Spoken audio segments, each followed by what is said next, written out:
This is Matt, and this will be a short video on how to download Microsoft Office. So I'm right here on the main Microsoft Office download page.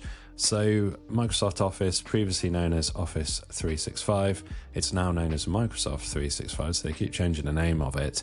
You can see the URL right here. It's quite a long URL, so I'll put that URL as a link in the video description just below this video. So you can just click on the link and wind up here. Now, we can click download now and it will know what operating system we are on and give us the right version.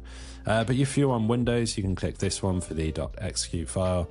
And you can get the DMG file if you click this button for download for Mac OS if you're on Mac. Now I'm on Mac, so I'll click this one. Obviously if you're on Windows, you'll go for this option. You are going to get Word, Excel and PowerPoint included in this package. I'm going to click on this one for download for Mac OS, and just like that you see the icon flies up in the top right. That's the universal symbol that has been sent to the downloads. Location, now depending on your browser, I have Google Chrome, you might have a different browser. You will find that installer in the download location set by your browser.